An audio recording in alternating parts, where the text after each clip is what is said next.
Question number क्या 9। तो ये 9 जो क्वेश्चन है इसका फर्स्ट पार्ट तो बहुत आसान है, कर लिया वो, ठीक है, मैं बता भी नहीं रहा उसको। तो इसका सेकंड पार्ट ही हम डिस्कस करेंगे सीधे सीधे। क्या दे रखा है, एक बेलन दे रखा है ना, इसका व्यास कितना दे रखा है, इसका व्यास d दे रखा है, डायमीटर 4.2 यही दे रखा है ना, सेंटीमीटर मीटर, और ऊंचाई या लंबाई कितनी दे रखी है 4.5 मीटर। अगर ये d इतना दे रखा है तो त्रिज्या कितनी हो जाएगी 2.1 मीटर, आधी होती है ना, तो त्रिज्या कितनी होगी 2.1 मीटर। ये 2.1 है त्रिज्या इसकी, और ये कितना है 4.5 मीटर है, ठीक है, ये चीज दे रखी है। अब करना क्या है हमको, दूसरे वाले क्वेश्चन में क्या कह रहा है, जैसे ये किसी टीन से बना है, किससे बना है, टीन से, कैसे बना हुआ है, टंकी है, किस चीज की बनी है, टंकी का बनाने में कुल कितना, इस्पात, स्टील, तो स्टील की बनी हुई है और दोनों तरफ से बंद है, स्टील का बना हुआ है और दोनों तरफ से बंद है, चालू ही है क्या है, तो स्टील का है और दोनों तरफ से कैसी है, ये बंद है। लेकिन आप ये बताओ, कोई चीज जब बनाई जाती है तो क्या उतनी चीज उसमें यूज होती है, या थोड़ी बहुत वेस्ट में भी जाती है, थोड़ी बहुत वेस्ट में भी जाता है। तो जब ये बनाया गया होगा तो जितनी स्टील अभी इसमें है उतनी तो होगी, थोड़ी बहुत वेस्ट भी हुई होगी, इतनी बात मान रहे हो मेरी आप, ठीक है। तो क्या कह रहा है वो, कितनी स्टील वेस्ट हो गई, 1/12 भाग वेस्ट हो गया, ठीक है। 1/12 समझते हो कितना होता है, पहले इसका संपूर्ण पृष्ठ का क्षेत्रफल निकाल दूं, पहले वो तो निकालना ही है तो उसको मैं निकाल दे रहा हूं, ठीक है। इसका संपूर्ण पृष्ठ का क्षेत्रफल क्या होगा, संपूर्ण पृष्ठ का क्षेत्रफल कितना हो जाएगा, संपूर्ण पृष्ठ का क्षेत्रफल फॉर्मूला पता है आपको, 2πRh प्लस 2πr²। ये 2πRh तो वक्र पृष्ठ का होता है और 2πr² ऊपर वाले वृत्त का और नीचे वाले वृत्त का जोड़ के होता है, ठीक है। चाहो तो यहां से कॉमन भी ले सकते हो, 2π और r कॉमन आ रहा है, यहां से h बचेगा, यहां से एक r बचेगा, क्योंकि एक r तो मैंने कॉमन ले लिया, r² था। अब वैल्यू लगा दो, 2 की वैल्यू 2 हो गई, पाई की वैल्यू 22/7 हो गई, r की वैल्यू कितनी दे रखी है 2.1, r की h की वैल्यू कितनी है 4.5 और r की वैल्यू कितनी है 2.1। तो 2 × 22 × 7 2.1, ये कितना हो गया 6.6। पॉइंट हटा के नीचे 0 लगा दो, पॉइंट हटा के नीचे 0 लगा दो, 7 से ये कट जाएगा 3 बार, ठीक है। बाकी और भी कुछ कटेगा फिटेगा, ठीक है, अभी 10 को नहीं काट रहा मैं, 2 × 22 × 3 × 66/10/10। अभी मैंने इतना, ये क्षेत्रफल आ चुका है हमारा किसमें, मीटर स्क्वायर में क्षेत्रफल आ गया, ये अभी सॉल्व नहीं किया पूरा मैंने। अब मेरी बात समझो बहुत ध्यान से, जब किसी चीज का 1/12 भाग अगर नष्ट हो गया है, मतलब 11 भाग बचे हैं, समझ पा रहे हो या नहीं, दोबारा बताता हूं मैं। किसी चीज का, जैसे किसी चीज का आधा भाग खराब हो जाए तो कितना बचता है, आधा बचता है। 1/4 भाग खराब हो जाए तो कितना बचता है, 1/4 भाग किसी चीज का खराब हो जाए तो कितना बचता है, हाँ 3/4। ये कैसे निकल रहा है 3/4 कैसे होता है, सेब है, सेब के 4 टुकड़े कर दो, तो जो एक सेब होगा, एक पीस, वो 1/4 हिस्सा होगा, 1/4 अगर वो निकल गया तो कितना बचा 3/4। समझ पा रहे हो, ये सेब है, इसके 4 पीस किए, एक पीस हटा दिया तो कितना बचा 3/4। मैं देखो शॉर्ट में बताता हूँ, आपको हमेशा ध्यान रखना। अब जैसे इसमें क्वेश्चन में दे रखा है 1/12 भाग खराब हो गया, कितना 1/12 भाग खराब हो गया, ये मान लो टोटल भाग थे 12, क्या मान लो टोटल 12 भाग थे जिसमें से एक खराब हो गया, तो कितने बचे 11 सही बचे, मतलब 11/12 भाग सही बचा। समझ पा रहे हो या नहीं? ये जो 11/12 भाग जो बचा है वही तो ये है, 11/12 भाग जो बचा है। या फिर ऐसा कहो दूसरी भाषा में मैं बताऊं, मैंने अभी थोड़ी देर पहले क्या बताया आपको, 1/12 भाग का मतलब है टोटल 12 भाग थे जिसमें से एक खराब हो गया, बचे कितने? 11। तो ये 11 जो 11 की वैल्यू ये है, हमसे 12 की वैल्यू पूछ रहा है। ये बचा हुआ ही तो है, ये सही भाग ही तो है, ये तो जो यूज हुआ है 11 ये इसके बराबर है और 12 हमसे पूछ रहा है। ठीक है, तो हम लिखेंगे, क्या लिखेंगे? संपूर्ण पृष्ठ का क्षेत्रफल, तो यूज ये यूज्ड स्टील है, इस्तेमाल हुई स्टील, जो लैंग्वेज बोली वही बोल दो, वही लिख दूंगा मैं। कुल इस्पात का 1/12 भाग नष्ट हो गया, तो कुल इस्पात बराबर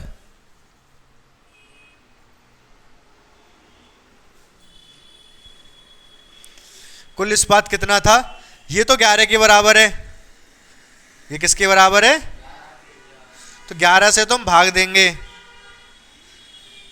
और हमें कितना पता करना है? 12 भाग पता करने हैं, तो 12 से गुणा करेंगे।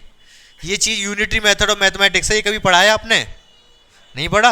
अरे कैसी बात कर रहे हो, मैं बताता हूँ, पढ़ा है आपने, ये बिल्कुल पढ़ा होगा। मैं आपसे ये कह दूं कि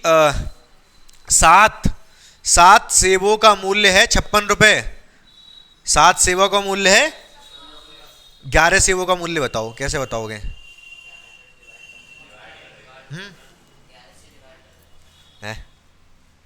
7 सेबों का मूल्य है 56 रुपए, 11 का बताना कितना होगा? ये जितने का मूल्य है ना, 7 का है ना ये, तो 7 से भाग देंगे और पता कितने का करना है? 11 का, तो 11 की गुणा कर देंगे। 7 अट्ठे 56 और ये 88, तो 11 सेबों का मूल्य आ गया 88। समझ पाए मेरी बात को, क्या कहा मैंने?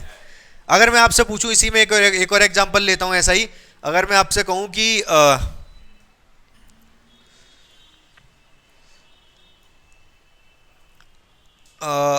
8 किलो का मूल्य है 50 रुपए, 8 किलो का मूल्य है 50 रुपए, 15 के लिए बताओ कितने के आएंगे?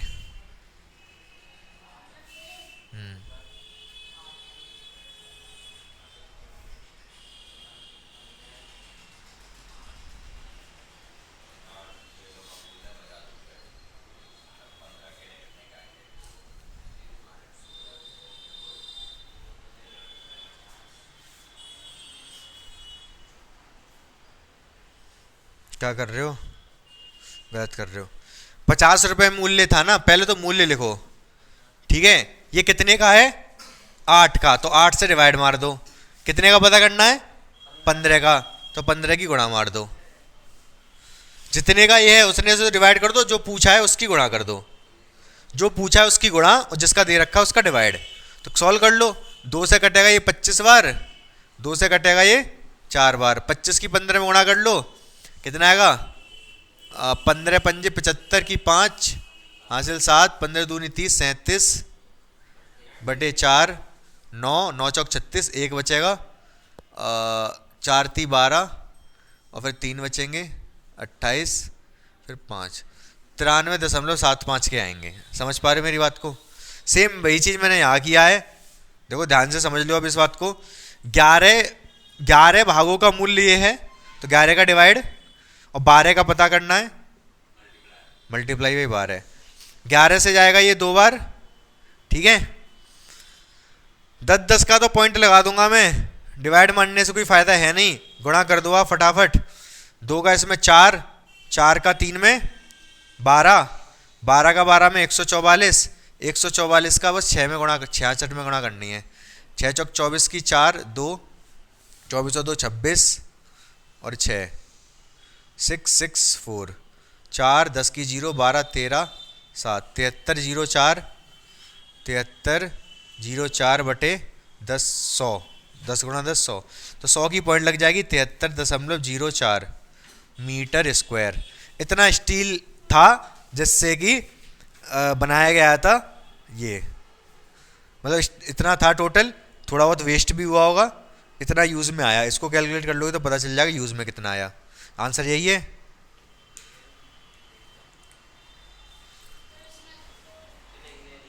ये नहीं है, कुछ कैलकुलेशन मिस्टेक हो गई होगी, देख लेते हैं कहीं पर। तो यहाँ गलती हो गई कैलकुलेशन में, ये गलत किया। ये 8 आएगा यहाँ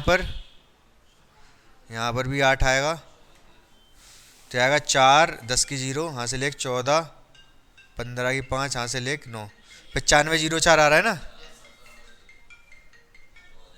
95। ठीक है, ये है। तो 10th क्वेश्चन है, बहुत आसान दे रखा है ये। करना क्या है, एक लैंप है कांच की, कुछ इस तरीके से है,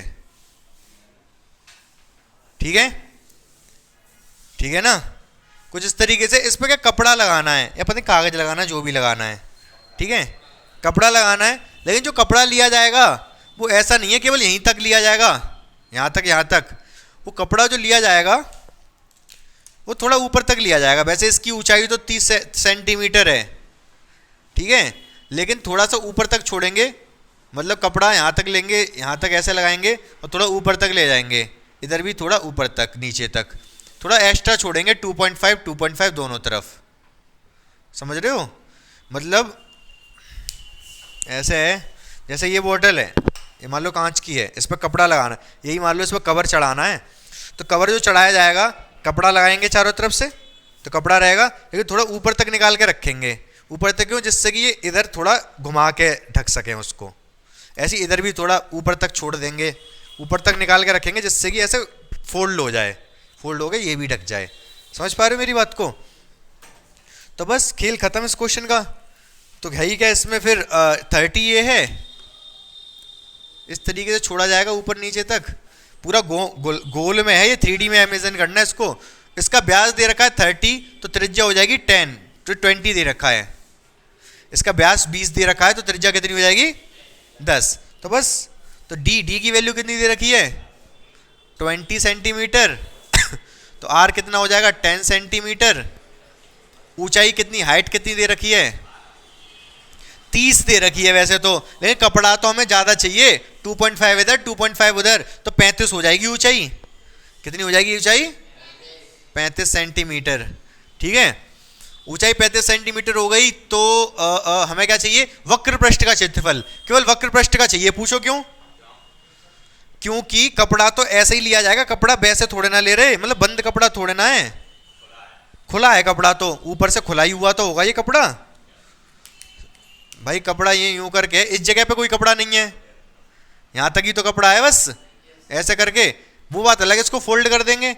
लेकिन हम तो एक नया वो बन गया बेलन, कपड़े से एक नया बेलन टाइप का बन गया, जिसकी ऊंचाई यहाँ तक है, लेकिन इधर कुछ नहीं है, ना यहाँ कुछ है ना यहाँ कुछ है। समझ पा रहे हो या नहीं? ठीक है, तो हमें इसका केवल वक्र पृष्ठ का क्षेत्रफल निकालना है। तो इसके वक्र पृष्ठ का मतलब सी एस ए क्या होता है 2πr/h। तो 2 तो 2 है, पाई तो 22/7 है, आर कितना है 10, एच कितना है 35। ये इससे कटेगा 5 बार, 5 की 2 में गुणा होगी 10, 10 का 10 में होगा 100, 100 का 22 में होगा 2200 सेंटीमीटर स्क्वायर। समझ में आ गया कि नहीं आंसर? मतलब क्वेश्चन समझ में आ गया नहीं, आंसर तो समझ में आ गया है। बोलो क्लियर है कि नहीं थोड़ा थोड़ा ये? ठीक है, समझ पाए हो क्या रहा है, मतलब वक्र पृष्ठ क्यों निकाला इसका? नहीं 35, ये तो ऊंचाई दे रखी, अच्छा 35, ये 30 तो इसकी ऊंचाई थी लैंप की, उसने कहा 2.5 ऊपर छोड़ दो, 2.5 नीचे एक्स्ट्रा कपड़ा लेना है, 2.5 हो गया, 30 और 5 35, तो ऊंचाई पूरी 35 हो गई, टोटल कपड़े की ऊंचाई 35 हो गई।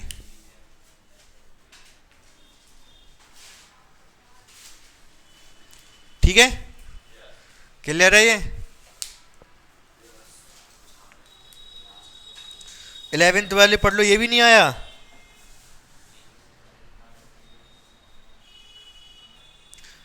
देखो जब ये 11वां जो क्वेश्चन है काफी आसान है वैसे तो, लेकिन समझने के ऊपर है हल्का सा।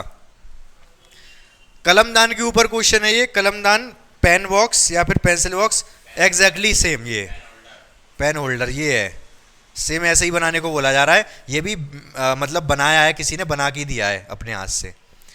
तो अब इसमें क्या क्या चीज़ है, एक तो ये वाली चीज़ है नीचे वाला वृत्ताकार, और एक ये वक्र, वक्र पृष्ठ का क्षेत्रफल, वक्र पृष्ठ का ही तो है ये वाला जिसको अभी छू रखा है मैंने, ये वक्र पृष्ठ का, इसे गत्ते से बनेगा।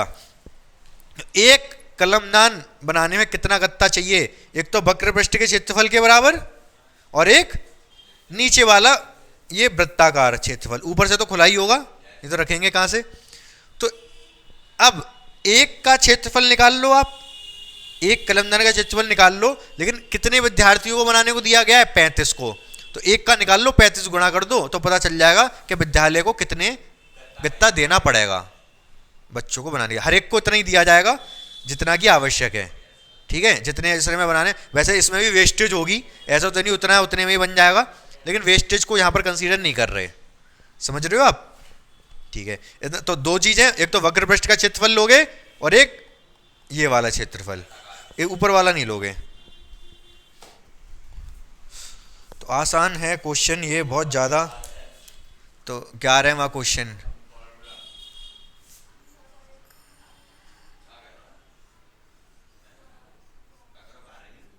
इस तरीके का है ये, नीचे से क्या ऊंचाई कितनी है इसकी, 10.5 cm, और त्रिज्या कितनी है, हाँ त्रिज्या है व्यास है, त्रिज्या 3 सेंटीमीटर, ठीक है। तो अब एक कलमदान का, एक कलमदान बनाने में लगा गत्ता कितना हो जाएगा, 2 पाई आर एच, ये तो वक्र पृष्ठ का क्षेत्रफल plus pi R square, pi R square कौन सा, ये वाला पाई आर स्क्वायर, ठीक है। तो पाई और आर कॉमन ले लूं, पाई आर यहां से 2h बचेगा और यहां से 1 आर बचेगा। अब वैल्यू डाल दो, पाई का मान 22/7, आर का मान 3, एच का मान 10.5, आर का मान 3, 22/7 गुणा 3, ये इसकी इसमें गुणा करो 21 हो जाएगा ये, हाँ 21 ही हुआ, 21 और 3 24 हो जाएगा ये, ठीक है। अब इसकी तो करनी पड़ेगी गुणा, गुणा हम करेंगे बाद में, बाद में क्यों, क्योंकि 7 कट नहीं रहा, तो अभी गुणा नहीं कर रहे हम, जब भी ऐसी कंडीशन है तो गुणा किया मत करो। तो 35, क्योंकि 35 बच्चों की प्रतियोगिता है ना, 35 कलमदान बनाने में लगा गत्ता, कितना होगा, 35 गुणा हो जाएगी इसमें, 35 गुणा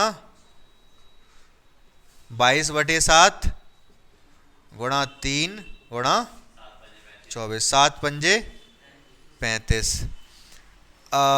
और कैसे करेंगे, अब क्या करेंगे, 35 की 5 की गुणा का पता है किस में करूंगा मैं, 22 में कर दो, 5 की गुणा 110, 110 की 3 में करेंगे तो 330, 330 की 24 में करना है बस, तो 0 तो 0 आ गया, 24 तिया 72 का 2 हासिल 7, 72 और 7 79, तो कितना आ गया, 7920 सेंटीमीटर का इतना गत्ता देना पड़ेगा विद्यार्थियों को, स्कूल वालों को। समझ में आया कि नहीं, ये क्लियर है, आसान था, कुछ ज़्यादा मुश्किल तो चीज़ है नहीं ये। हाँ वेद प्रकाश, नहीं आया, कहाँ से नहीं आया, 35 वाला, 35 बच्चे हैं, क्वेश्चन देखो, क्वेश्चन में लिखा है कि 35 बच्चों की प्रतियोगिता है, एक कलमदान बनाने में इतना गत्ता लग रहा है, तो 35 कलमदान बनाने में 35 बच्चों को दिया जाएगा ना, तो 35 गुणा कर दी वैसे इसमें 24, 10.5 की 2 में गुणा करेंगे 21, 21 और 3 24,